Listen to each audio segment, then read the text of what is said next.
오늘 우리에게 주신 하나님의 말씀을 같이 읽습니다. 요엘서 2장 28절에서 32절까지입니다. 같이 읽습니다. 시작. 그 후에 내가 내 영을 만민에게 부어주리니 너희 자녀들이 장래일을 말할 것이며 너희 늙은이들은 꿈을 꾸며 너희 젊은이는 이상을 볼 것이며 그때 내가 또 내 영을 남종과 여종에게 부어줄 것이며 내가 이적을 하늘과 땅에 베풀리니 곧 피와 불과 연기 기둥이라. 여호와의 크고 두려운 날이 이르기 전에 해가 어두워지고 달이 핏빛으로 변화하려니와 누구든지 여호와 이름을 부르는 자는 구원을 얻으리니 이는 나 여호와의 말대로 시온산과 예루살렘에서 피할 자가 있을 것이며 남은 자 중에 나 여호와의 부름을 받을 자가 있을 것임이니라. 아멘. 노벨상을 받은 천재 물리학자 아인슈타인이 남긴 어록 중에서 인생을 살아가는 방식은 두 가지가 있다. 하나는 Nothing is a miracle, 기적이란 없다고 여기고 사는 것과 또 하나의 삶의 방식은 Everything is a miracle, 모든 것은 기적이다. 그런데 아인슈타인 박사는 자기는 후자를 선택하겠다고 했습니다. 오늘 우리가 살아가는 모든 삶이 기적인 줄 믿으시기 바랍니다. 한다는 거, 호흡하고 살고 또 건강하게 예배 자리에 나왔다는 것도 주님의 은혜다. 그래서 그는 이런 말을 또 남겼습니다. 같은 행동을 반복하면서도 다른 결과를 기대하는 것이 정신병의 시작이다. 오늘 종교개혁주의이기 때문에 한번 의미해 봐야 됩니다. 그런 개혁되어야 된다. 많이 얘기하고 부르짖는데 늘 같은 행동을 반복하는데 또 결과는 달라지기를 바랍니다. 학자들은 종교개혁을 이렇게 평가했어요. 1517년에 마르틴 루터의 종교개혁은 평신도들에게 성경을 돌려준 위대한 사건이다. 왜냐하면 그때까지만 해도 성경은 사제들의 전유물이지 평신도가 성경을 접하거나 읽을 수 있는 기회조차 별로 없었습니다. 마침 하나님의 역사로 루터가 종교개혁 일으키기 바로 전에 요하네스 쿠덴베르크가 금속알자를 만들어서 마틴 루터의 주장을, 논문들을 세 가지 논문이 있어요. 그리스도인의 자유, 교회 바벨론 포로, 독일 크리스찬 기족에게 고하는 글들, 이런 논문들이 파급되었기 때문에 성공할 수 있었던 것입니다. 자, 성경이란 무엇이냐? 여러분 어떻게 생각하십니까? 성경은 무엇입니까? 하나님의 믿는 사람은 그렇게 대답하지만 불신자에게 성경이 뭡니까? 하고 물어보면은 어떤 사람은 그 역사책 아닙니까? 경전이기도 하고 역사책. 그렇습니다. 성경은 이스라엘 민족의 역사가 구약에 많이 기록되어 있습니다. 두 번째, 우리 믿는 자는 성경은 역사책인 동시에 계시의 책이에요. 계시라는 게 뭐냐? 영어로 레벌레이션, 계시는 베일을 벗기다 하는 거예요. 보이지 않는 하나님의 베일을 말씀을 통해서 벗겨서 하나님이 어떤 분이시라는 것을 드러내는 계시의 책이다. 자, 성경은 역사책인 동시에 계시의 책이기 때문에 말씀의 신학자라는 칼바르트 독일의 신학자가 이렇게 말했어요. 오늘 우리는 한 손에 성경을 들고 한 손에 신문을 들어야 된다. 성경은 텍스트라면 신문은 콘텍스트, 상황이에요. 시대를 읽고 말씀을 읽어야 된다. 왜? 성경은 역사인 기록인 동시에 계시의 책이다. 세 번째, 성경은 역사책인 동시에 계시책인 동시에 구원의 책이다. 구원에 관한 책이에요. 성경을 읽는 목적이 뭐예요? 왜 하나님 말씀을 읽어야 돼요? 구원에 이르게 하기 때문에. 우리가 디모데후서에 보면 성경은 하나님의 감동으로 지어져서 구원에 이르는 지혜가 있게 한다. 말씀이 3장에 있어요. 구원에 이르는 지혜가 있든 구원이다. 존 오웬이라는 청교도 신학자는 이렇게 말했습니다. 구원의 확신과 성경의 권위는 밀접한 관계가 있다. 사람들이 왜 구원의 확신이 없는가? 그 이유는 성경의 권위를 인정하지 않아요. 성경이 그러하다면 그러한 줄로 믿으시기 바랍니다. 루터는 이렇게 말했어요. 내가 일생을 연구했지만 성경 한 구절의 심오한 진리를 깨닫지 못하고 죽는다. 나는 성경 진리에 관해서는 거지다. 그 루터의 유언이에요. 제가 독일에 보니까 깜짝 놀랐어요. 루터가 마지막 거창한 말 한 게 아니라 루터가 남긴 말이 기록되어 있는데 유언이 뭐냐면 나는 거지다. 나는 하나님의 은혜로 살았고 하나님의 은혜로 먹고 지냈으며 나는 거지다. 하나님의 말씀에 대해서 내가 아는 게 없다고 겸손하게 인정을 했습니다. 자, 성경은 역사책이고 계시책이고 구원에 관한 책인 동시에 짝이 있어요. 자, 우리가 어떻게 짝이 있다는 걸 어떻게 알 수 있냐면은 그 짝이 예언과 성취입니다. 구약은 예언이라면 신약은 성취되는데 어느 정도로 정확하냐면요, 예수님에 관한 구약의 예언이 작게 잡아도 200개인데 거의가 다 이루어졌어요. 예수님이 태어나는 것도 베들레헴 구약 미가서에 예언됐죠. 처녀의 몸에 태어났는데 이사야서 예언됐죠. 그러니까 이렇게 수백 가지의 예언이 정확하게 이루어질 수 있는 일은 확률적으로 거의 불가능하다는 거예요. 한 가지가 남아있어요. 주님이 재림하신다는 것 외에는 거의가 성취되었다. 성경은 예언과 성취의 구도로 되어 있다. 이사야서 34장 16절의 말씀에 보면은 너희는 여호와의 책에서 찾아 읽어보라. 이것들 가운데서 빠진 것이 하나도 없고 제짝이 없는 것이 없으리니 이는 여호와의 입이 이를 명령하셨고 그의 영이 이것들을 모으셨음이니라.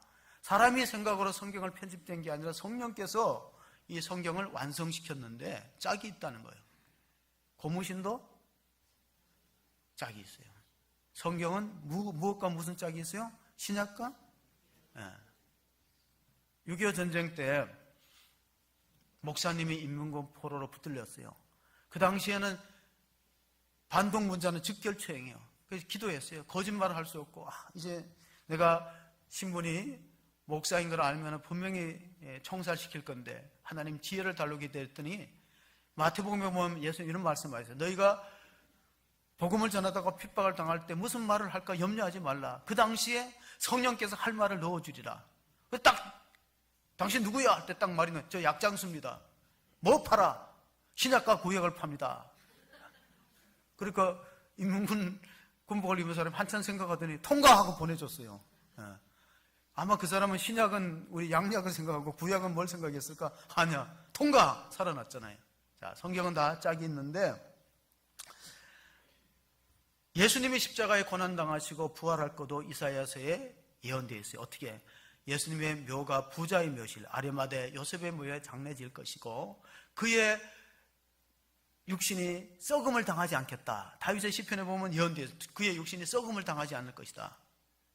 그럼에도 불구하고 예수님의 제자들 가운데는 십자가에 예수님 못 박히고 많이 낙심하고 좌절해서 고향으로 돌아왔는데 예루살렘에서 10km, 25里떨어진 엠마오로 가는 두 제자가 부활하신 주님과 동행하다가 예수님께서 이렇게 말씀하셨어요. 왜 선지자들이 말한 걸 더디 믿느냐? 미련하고. 그러면서 성경을 풀어주셨는데 누가복음 24장 26절 27절을 한번 읽어보시겠습니다. 그리스도가 이런 고난을 받고 자기 영광에 가야 할 것이 아니냐 하시고 27절 이에 모세와 모든 선지자의 글로 시작하여 모든 성경에 쓴 바 자기에 관한 것을 자세히 설명하시니라. 구약에는 예수님이라는 말이 안 나오지만 구약의 모든 예언들은 장차 메시아 그리스도가 와서 고난을 당하고 그가 우리의 죄를 구속하고 우리에게 구원을 주신다는 약속이 가득 차 있어요. 그게 모세 오경과 시편과 선지자의 모든 내용들입니다. 따라서 오늘 본문에 요엘서의 본문도 가만히 보면 신약에서 이루어졌습니다.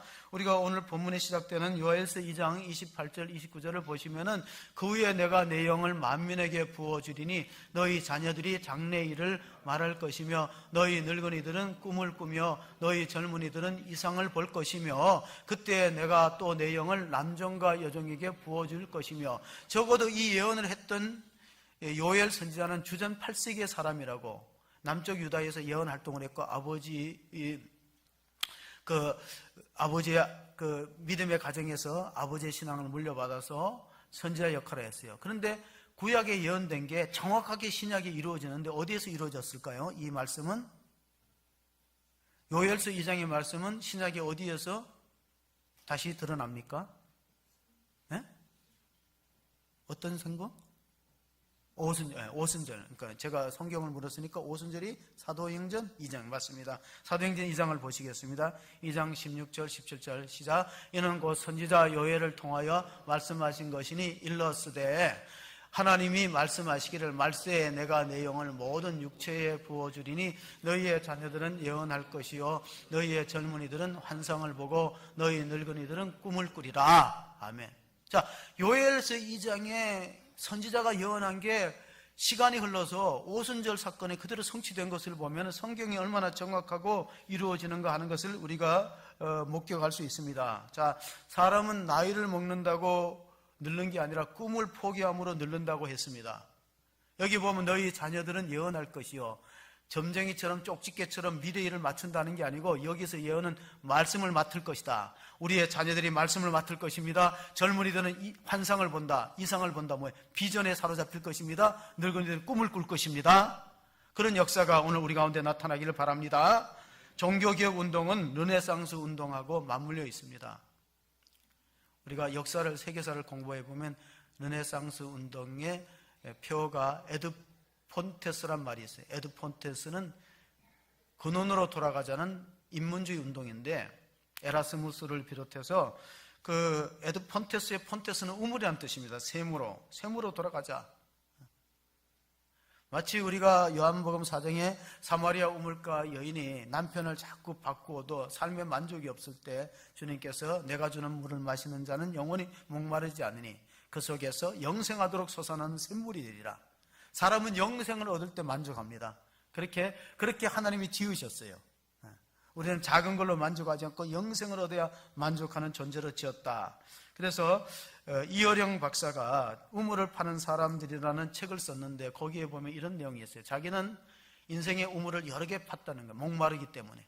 여기도 우물을 파고 저기도 우물을 팠는데 명예를 추구했더니 명예가 생겼고 돈 벌기를 원했더니 돈을 받게 되었다. 그리고 또 병 때문에 병원에 갔더니 병을 고쳤다. 그런데 어느 날인가 극장에 가서 영화를 봐도 감동이 없고 좋아하는 그를 봐도 마음이 내키지 않고 이 세상에 나 혼자 있구나 버려졌다는 절대 고독을 느낄 때 그때 하나님을 찾게 되었다. 이 말을 하게 된 것은 이어령 박사가 비교적 늦은 나이에 세례를 받으니까 주변에서 좀 비꼬는 토로 아니 다 늙어갖고 무슨 세례를 받냐 하고 비꼬았어요. 그때 본인은 이렇게 말했어요. 인생의 우물 여기를 파보고 저기를 파봐도 만족이 없는데 예수 그리스도를 만날 때 참 만족이 있다 하는 사실을 우리 모두가 느낄 수 있기를 바랍니다. 파스칼은 팡세라는 글에서 하나님이 인간을 지을 때 인간의 마음속에 빈 공간을 하나 만들어 놓았는데 거기는 하나님으로 채워져야만 만족이 된다. 그는 명상록에 나는 예수 그리스도의 기적이 없었더라면 성경에 기적이 기록되지 않았더라면 예수를 안 믿었을 것이다. 그 사람은 과학자니까 과학자는 검증되지 않는 걸 안 믿는 사람이에요. 그럼에도 불구하고 파스칼은 성경에 기적이 없다면 난 예수 안 믿는다. 예수님의 기적 중에 최고의 기적은 부활이다. 사람들은 부활을 못 믿는다고 했을 때 그 수학자고 천재였던 브레스 파스칼이 한 말이 있습니다. 자, 어떤 사람은 무슨 이유로 부활이 없다고 하는데 태어나는 것과 부활하는 것 어떤 게 힘듭니까? 태어나는 것은 아무것도 없는 데서 우리를 만든 거고 창조한 거고 부활이라는 것은 이미 있던 형태를 가지고 새롭게 만드는 건데 어떤 게 더 어렵겠냐고 질문을 던졌어요. 여러분, 아무것도 없는 데서 만드는 게 어려워요? 이미 만들어진 것을 다시 만드는 게 어렵습니까? 전자가 어렵죠. 여러분이 태어난 게 기적입니다. 태어나기 전에 어디 계셨어요? 태어나기 전에 어디 계셨어요? 내가 만약에 55년생이다. 그럼 그 이전에 어디 있었는가? 여러분 어디 계셨어요? 근데 어떻게 이런 얼굴을 가지고 이런 몸을 가지고 태어났어요? 태어난 게 기적인데 다시 태어나는 거, 거듭나는 거 그거 힘들다고 하느냐? 아무것도 없는 데서 내가 형질이 만들어졌는데 하나님이.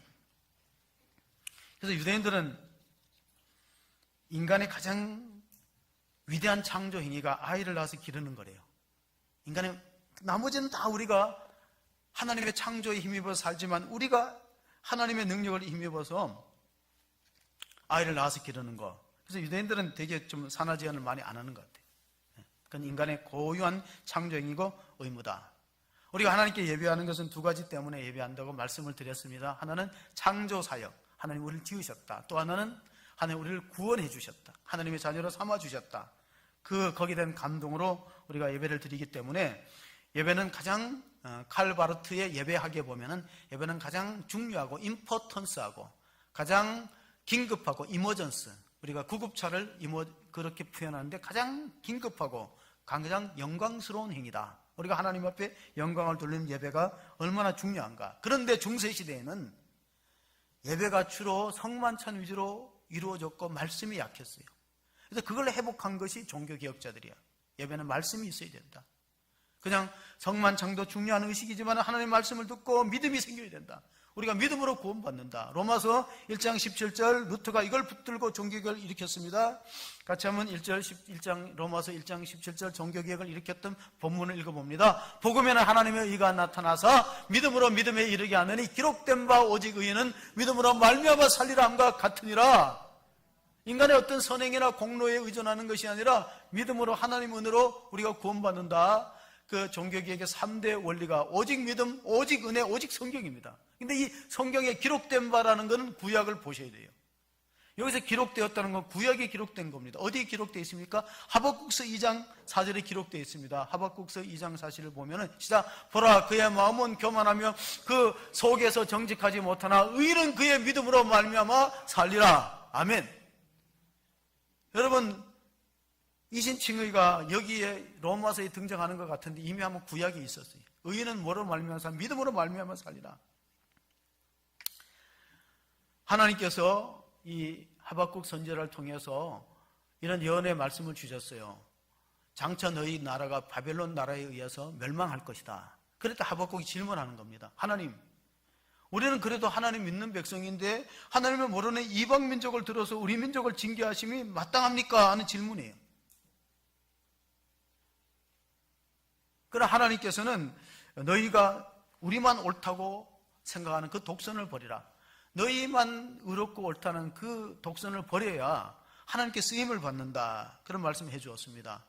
자, 개혁운동의 구약에 보면 크게 두 가지가 있는데 하나는 요시야의 개혁운동이고 하나는 느헤미야의 개혁운동이에요. 근데 이 개혁운동의 공통점이 뭐냐면 성경을 발견함으로써 개혁이 이루어졌어요. 요시야가 성전 청소하다가 율법적 두루마기를 발견하고 우리가 하나님의 백성으로서 말씀에 많이 떠나 있구나. 우리가 돌아와야 되겠다. 하나님께로 돌아와야 돼. 요시야 개혁운동. 느헤미야는 포로로 붙들려 갔다가 돌아와서 기안에서 개혁운동을 일으켰습니다. 근데 왜 요시야 개혁운동은 실패한 운동이고 느헤미야는 성공했을까? 말씀을 발견했다는 건 동일한데 기도가 뒷받침이 되었느냐에서 결정돼요. 느헤미야는 끊임없이 기도했어요. 새벽도 기도하고 기도하는 팀을 형성해서 이 개혁이 하나님의 뜻 가운데로 이루어지기 위해서는 끊임없이 하나님의 도우심을 구했습니다. 루터가 종교개혁을 성공한 이유가 하루 3시간씩 기도를 드리면서 이런 말을 했어요. 내가 하루의 첫 시간을 시간의 11조를 하나님께 드리지 않으면 그날의 승리는 마귀에게로 돌아간다. 저는 요즘에 우리 교회 등록해서 새신자인데 새벽기도 나오는 분들을 보면 희망이 있고 용기가 생겨요. 그런데 기도가 뒷받침이 되지 않은 운동이 성공하는 성경 가운데서는 별로 예를 찾기 어렵습니다. 자, 루터의 이 종교개혁 운동은 어떤 의미에서 나비 운동과 같아요. 나비 효과라는 그 1972년도 에드워드 로렌츠라는 이 과학자가 이론을 발표했는데 나비의 날개짓기, 예를 들면 이제 그 아마존 유역에서 나비가 날개짓하면은 텍사스에 가면은 그게 토네이도로 변할 수 있다는 거예요. 그럼 왜 루터의 종교개혁이 어떤 의미에서 나비 효과를 일으켰냐면 원래 루터가 비텐베르크 대학교에다가 95개 논조를 붙이고 토론하자는 것은 종교개혁을 일으킬 생각은 전혀 없었습니다. 신학자들, 가톨릭의 신학자들과 함께 신학적인 주제를 가지고 어떤 게 성경적인가 토의하자고 내건 거예요. 그는 혁명적인 투사가 아니고 비텐베르크 신학교의 교수입니다. 구약을 가르치고 시편을 가르치는 교수였지 절대 그런 혁명적인 사람이 아니었어요. 성경을 깊이 연구하고 기도하다가 이신칭의의 교리가 맞는 것 같으니까, 믿음으로 구원받는 게 맞는 것 같으니까 우리 하나님 이 생각이 다른 사람하고 토론하자 했던 것들이 종교개혁의 도화선이 됐어요. 작은 불씨 하나가. 자기도 걷잡을 수 없이 거기 말려 들어가는 것이죠. 얼마 전인가 우리가 세계 관세 무역 보호 협정인 우루과이 라운드가 체결되었어요. 그것이 세계 경제에 상당한 영향을 미치면서 앞으로 이제 어떤 소설을 관한 미국과 중국의 무역 전쟁으로 세계 대전이 일어날 수 있다 하는 그런 가상적인 소설을 발표했습니다. 우루과이 라운드 하면 우리가 얼마 전에 이제 우리나라하고 우루과이 축구를 했어요. 한국의 대표팀하고 평가전 했는데 생전 한 번도 못 이겼는데 한 보름 전에는 어떻게 됐죠? 이겼어요? 비겼어요? 2대1로 이긴 것 같아요. 저도 너무 기뻤어요. 우루과이의 낡은 성당에 가면 주기도문이 있는데 저는 이 종교개혁주일에 이 주기도문이 우리에게 굉장히 중요한 의미를 시사하고 있다고 해서 한번 같이 나누려고 합니다. 우리는 주기도문을 습관적으로 해요. 하늘에 계신 우리 아버지. 그런데 보면은 하늘에 계신이라고 하지 말라. 이게 우루과이 성당에 기록된 걸 제가 소개하는 겁니다. 세상 일에만 빠져 있으면서 우리라고 하지 말라. 나 혼자만 생각하며 살아가면서 아버지라고 하지 말라. 아들, 딸로, 하나님의 아들, 딸로 살지 않으면서 이름이 거룩히 여김을 받으시오며 라고 하지 말라. 자기 이름을 빛내기 위해서 안간힘을 쓰면서 나라가 임하옵시며 라고 하지 말라. 물질 만능의 나라를 원하면서 뜻이 하늘에서 이루어진 것 같이 땅에서도 이루어지이다 라고 하지 말라. 자기 뜻을 이루려고 애를 쓰잖아요. 오늘 우리에게 일용할 양식을 주시옵소서 하라고 하지 말라. 죽을 때까지 먹을 양식을 쌓아두고 만족치 못하면서 우리가 우리에게 죄진 자를 사하여 준 것 같이 우리 죄를 사하여 주시옵소서라고 하지 말라. 누구인가는 아직도 앙심을 품고 있으면서 우리를 시험에 들게 하지 마옵소서라고 하지 말라. 어떻게? 죄 지을 곳을 찾아다니면서 어떻게 하면 죄 지을 곳이 있는가 하고 찾아다니면서 다만 악에서 구하옵소서라고 하지 말라. 악을 보고도 아무런 양심의 소리를 듣지 않으면서 나라와 권세와 영광이 아버지께 영원히 있사옵니다. 아멘이라고 하지 말라. 이게 우루과이 성당에 기록된 변형된 주기도문이에요. 신앙이 뭘까? 종교개혁이라고 많이 얘기하는데 개혁운동은 나로부터 시작되지 않는 개혁운동은 거의 실패하는데 전 세계에서 개혁이 성공한 거는 20%고 2할이고 80%는 실패했어요. 왜냐하면 개혁을 부르짖는 사람들이 개혁의 대상이야. 저 자신부터. 지금 적폐를 없앤다고 온갖 적폐하다가 태폐가 들어왔어요. 오늘 또 대피기도 했지만 동성애, 폭행, 살인, 신문지상에 덮고 있잖아요. 신앙이 뭐냐? 자기 중심에서 하나님 중심으로 바뀌는 거예요. 하루아침에 바뀌는 사람은 위대한 사람이고 적어도 10년, 20년 믿었으면 좀 바뀌어야 되는데 안 바뀌어요. 그러면서 비판의식은 높아집니다. 그게 오늘 이 주기도문이 우리에게 주는 교훈이에요. 비판의식은 날카롭고 예리해요. 왜 그럴까 생각해 보니까 물론 이제 잘못된 관습들이 있는데 그 중에 하나가 너무 우리가 이신칭의 교리에 매달렸어요.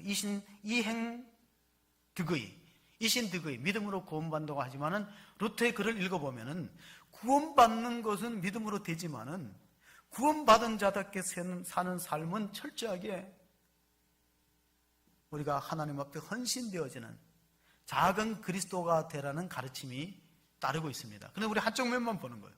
믿음으로 구원받는다. 거기까지만 봤어요. 그리고 그 다음부터 구원받았으니 내 식으로 신앙생활하고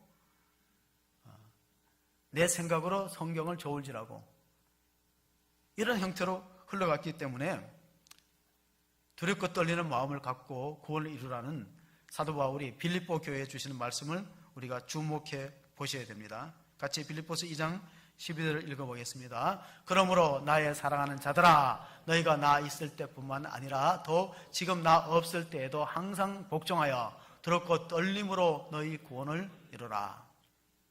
목사의 가장 큰 기쁨은 성도들에게 말씀으로 은혜를 줄 뿐 아니라 영적으로 성장시켜서 궁극적으로 천국에 가서 상 받게 하는 것이 목회자의 사명이에요.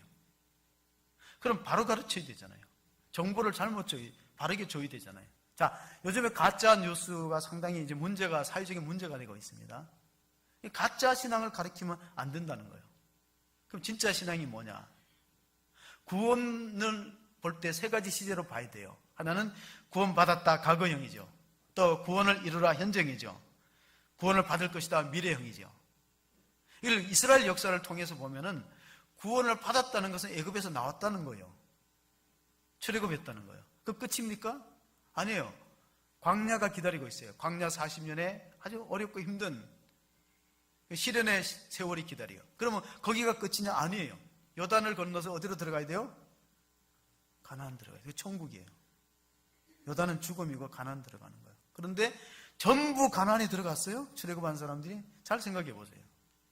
출애굽한 사람들이 다 하나도 남김없이 가나안에 다 들어갔느냐? 우리는 성경의 역사를 통해서 깨달음을 가져야 되는데, 믿음으로 구원받는다 하니까 너무 우리는 아니라는 생각에 젖어 있어요. 이건 믿음으로 구원받는 건, 출애굽의 역사를 보면 에집트를 탈출한 거는 그 칭의의 사건이고 과거적 구원을 이룬 거예요. 유월절 의식을 통해서. 그러나 광야가 기다리고, 광야에서 많이 실족하고 넘어지고, 광야에 시험이 많았어요. 광야는 뭐냐? 교회 생활이에요. 교회 생활. 광야 40년 동안 많은 사람들이 믿음이 실패하고 모래 땅에 묻혔어요. 여호수아와 갈렙과 출애굽 2세들이 가나안 땅에 들어갔어요. 그럼 우리가 두렵고 떨리는 마음으로 구원을 이루는데 힘쓰시기를 바랍니다. 빌립보서 3장 20절 21절을 읽어보겠습니다. 같이 읽습니다. 그러나 우리의 시민권은 하늘에 있는지라 거기로부터 구원하는 자 곧 주 예수 그리스도를 기다리노니 그는 만물을 자기에게 복종하실 수 있는 자의 역사로 우리의 낮은 몸을 자기의 영광의 몸의 형체와 같이 변하게 하시리라. 여기까지 이르면 성공한 거예요. 뭐냐면 바울이 우리의 낮은 몸이 예수님의 부활의 영광스러운 몸으로 바뀌는 데까지 이르면 성공한 건데, 이런 단계를 영화의 단계라고 불러요. 그러므로 맨 먼저 구원받는 건 칭의의 단계가 있어요. 칭의. 믿음으로 의롭다 온 종교개혁의 원리, 그건 칭의의 과거적 구원이고, 광야 시대에서 우리가 점점 주님의 성품을 닮아가는 것을 성화의 구원이라는 현재적 구원이에요. 저와 여러분 그 사이에 있는 거예요. 광야에. 칭의의 단계는 이미 벗어났고, 아직도 영화로운 단계, 그리스도의 몸의 부활에는 참여하지 못했고, 광야 시대에 있어요. 광야 시대 가장 중요한 게 뭐냐면 성화되는 거예요. 성화되는 거. 자, 출애굽기 12장 13절에 보면 이스라엘 민족이 유월절 의식을 하고 이제 이집트를 탈출합니다. 내가 애굽 땅을 칠 때에 그 피가 너희가 사는 집에 있어서 너희를 위하여 표적이 될지라. 내가 피를 볼 때 너희를 넘어가리니 재앙이 너희에게 내려 멸하지 아니하리라. 아멘. 무엇 때문에 죽음의 사자가 넘어갔어요? 어린 양의 피가 발려 있으면. 여러분이 예수님의 십자가의 보혈을 믿으시기 바랍니다. 그 믿음이 여러분의 죄를 속죄하시고 죽음의 사자가 넘어가요. 구원의 백성이 되는 거예요. 여기가 끝이 아니라는 거예요. 여기 끝이 아니에요. 여기 출발이에요. 출발. 근데 그 어린 양을 잡아서 피를 문설주와 임방에 바르면은 그 집은 죽음의 사자가 무사 통과되는데, 아닌 집은 장자가 다 죽었어요. 바로의 왕의 아들도 죽고 짐승의 초태생도 다 죽었어요. 어떤 분이 질문하더라고요. 근데 피를 바를 때 문설주와 임방이 잘 발라야 되는데 좀 이렇게 삐뚤게 바르면 어떻게 되나? 삐뚤게 바르면 어떻게 될까요? 삐뚤게 바라도 어린 양의 피가 발리면은 통과할 줄로 믿습니다. 그냥 어떤 분은 의심스러워서 불안해갖고 집에서 잠이 안 와갖고, 야, 우리 집에도 한 사람 죽으면 어떡하냐 그랬더니 문 전체를 발랐대. 어린 양의 피로 통과가 되는 거예요. 왜냐면은 내가 피를 볼 때 너희를 넘어가리라. 요엘서 보면은 여호와 이름을 부르면 구원을 받는다고 약속했습니다. 요엘서 읽었던 본문 마지막 31절 32절을 보시면 여호와의 크고 더러운 날이 이르기 전에 해가 어두워지고 달이 핏빛같이 변하려니와 누구든지 여호와 이름을 부르는 자는 구원을 얻으리니 이는 나 여호와의 말대로 시온산과 예루살렘에서 피할 자가 있을 것이며 남은 자 중에 나 여호와의 부름받을 자가 있을 것임이니라. 자, 여기서 시온산과 예루살렘은 교회의 장소를 말하는 거예요. 교회가 있는 곳. 교회가 우리 피할 반석이고 바위다. 그러니까 교회는 언제 생기냐면은 조금 전에 얘기했던 성령 강림 오순절에 교회가 생깁니다. 초대교회 마가의 다락방에 성령이 임했던 그때가 예루살렘 교회가 시작된대요. 그런데 같은 시기에 구약에는 어떤 사건이 있었냐면 이스라엘 민족들이 출애굽해갖고 이제 광야를 거쳐서 시내산 밑에서 십계명을 받은 날이 오순절 날이에요. 그러니까 출애굽하고 딱 50일째 십계명 받았어요. 그리고 하나님의 말씀으로 언약을 맺은 예배 공동체가 된 거예요. 그러니까 오순절에 이스라엘 민족이 생기고 오순절에 교회가 생긴 것은 굉장한 의미가 있잖아요. 그래서 우리가 교회를 우리가 어떻게 생각하느냐 굉장히 중요합니다. 오늘 찬양의 은혜를 받았어요. 찬양팀 우리에게 하나의 소원이 있습니다. 예배를 예배되게 하고 교회를 교회되게 하고 부흥의 날 오기를 원합니다. 그렇습니다. 루터가 종교개혁을 일으키면서 Let the church be the church라는 말을 했어요. Let the church be the church는 뭐냐면은 교회를 교회되게 하라. 그럼 교회는 성장한다. 교회를 교회되게 하라. 하나님은 예배를 예배되게 하고 하나님은 하나님 되게 하고 섬기는 게 얼마나 중요한가. 저는 가끔 이런 생각을 해봅니다. 예배를 빠지면서 신앙이 좋아지기를 바라는 사람은 자기 자녀가 학교 수업을 빠지면서 성적이 좋아지기를 바라는 것과 같아. 목회자의 입장에서 그런 생각이 들어요. 자기 자녀가 수업은 굉장히 빠지는데 성적은 좋아갖고 좋은 대학을 가기를 원해. 목회자가 바라볼 때 그래요. 목회자가 바라볼 때 예배는 빠지면서 신앙이 좋아진다. 그 어떻게 해줄 수 있을까? 제가 능력이 부족해서 안 될 것 같아요. 요엘서 2장 12절 13절을 한번 보시겠습니다. 요엘 선지자가 이스라엘 민족에게 촉구했던 게 뭐냐? 요엘서 2장 12절 13절을 보시면 너희는 옷을 찢지 말고 마음을 찢고 너희 하나님 여호와께로 돌아오라. 그 말씀을 강조했어요. 하나님께로 돌아오는 회복이 회개하면서 하나님께로 돌아오는 것이 회복이 이루어진다. 우리가 1907년도에 평양 대부흥운동을 얘기하는데 실제로 그 평양 대부흥운동을 주도했던 길선주 목사님은 불교 신자입니다. 불교와 선도에 심취되었어요. 그래서 유명한 산에 들어가서 49일 기도하고 100일 기도를 하고 신을 받고 영험했기 때문에 마을 사람들이 아주 산신령처럼 그렇게 알아줬던 선비고 도사였습니다. 29살에 마페 선교사가 미국에 선교 와서 복음을 전했을 때 예수를 영접했어요. 29살에. 그러나 성경을 계속 읽다가 계시록을 만독했다. 요한계시록 만독했다고 알려지는데 33살에 장로로 장립되면서 그때 이제 장대영 교회가 2000석의 예배당을 지었습니다. 대단한 일이죠. 지금으로부터 100년 더 되는 시점에서.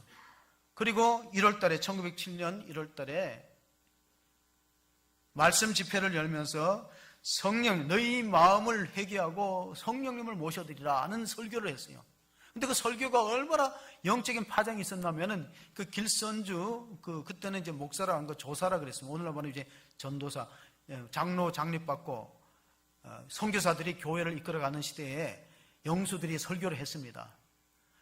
너희가 마음을 찢고 회개하고 성령님을 영접하라 하는 설교를 할 때 엄청난 회개 운동이 그 장대현 교회에 일어났습니다. 사람들이 마루를 치면서 옷을 찢는 게 말을 치면서 통에 잡아가고 설교자 자신도 나는 아간과 같은 죄인입니다. 내 친구가 죽어가면서 100원을 내게 맡겼는데 그 당시 100원은 큰 돈이에요.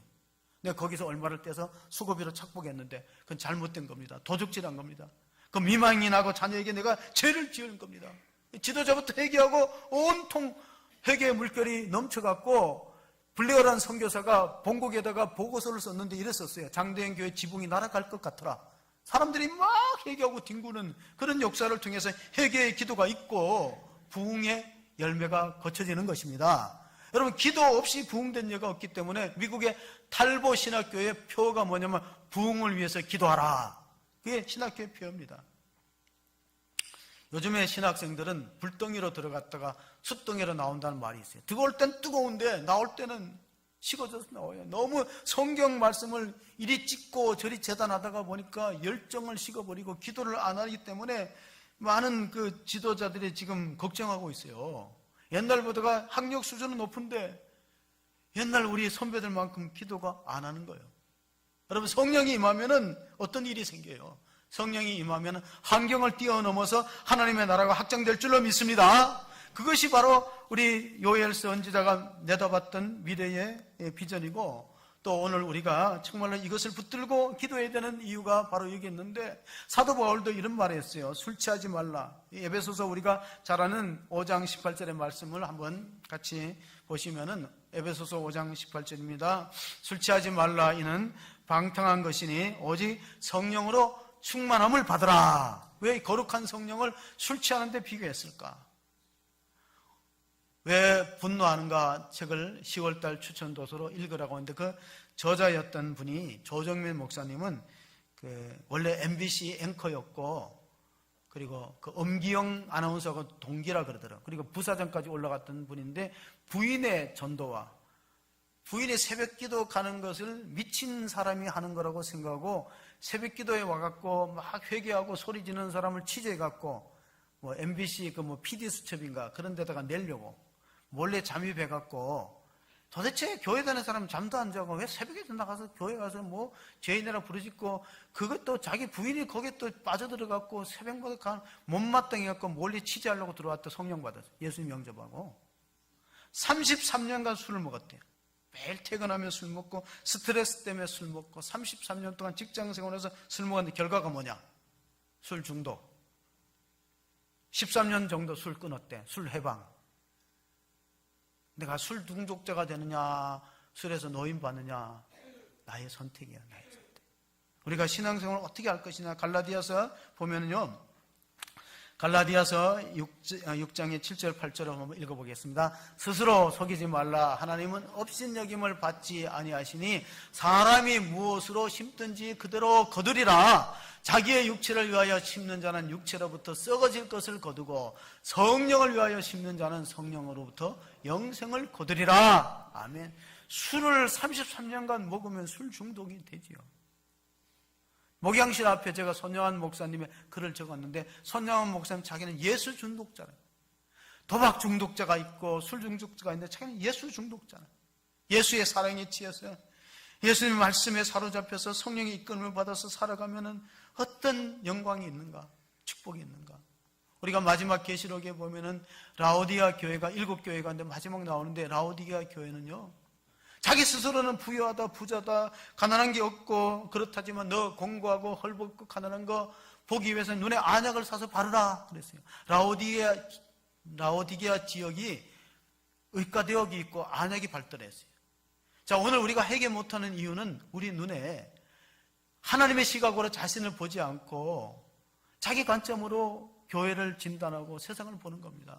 하나님의 관점으로 자기를 보면 얼마나 계시록처럼 라오디게아처럼 우리가 가련하고 헐벗고 공고한 영적 상태를 깨닫게 되는데, 그러면 우리가 어떻게 해야 되는가? 갈라디아서 계시록 3장 19절에 주시는 말씀을 한번 다 같이 읽어보시겠습니다. 물론 내가 사랑하는 자를 책망하여 징계하느니 그러므로 내가 열심을 내라 회개하라. 라오디게아 교회 주시는 말씀을 우리가 받기를 바랍니다. 겸손하게 자신부터.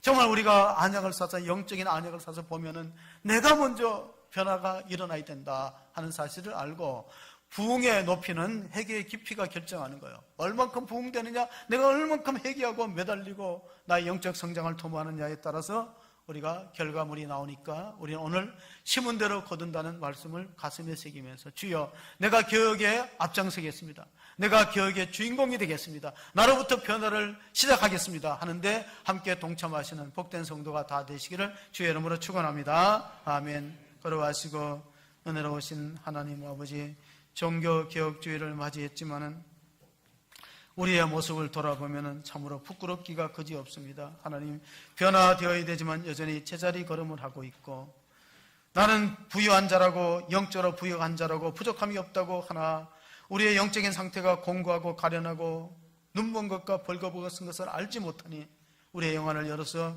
우리가 정말 하나님 앞에 목마른 사슴처럼 매달리고 갈급함을 갖기를 원합니다. 삶의 우선순위에 하나님이 있기를 원합니다. 마음을 다하고 뜻을 다하고 성품을 다하여 주 너희 하나님을 사랑하는 그 말씀이 우리 마음에 새겨지고 우리 자녀들에게 신앙이 전수될 수 있도록 도와주셔서 우리 한국교회가 다시 살아나며 호주중앙교회가 부흥의 높이를 결정할 수 있는 아름다운 기도자들, 회개자들 많이 나올 수 있도록 축복하여 주시옵소서. 우리 구주 예수 그리스도의 이름으로 기도하옵나이다. 아멘.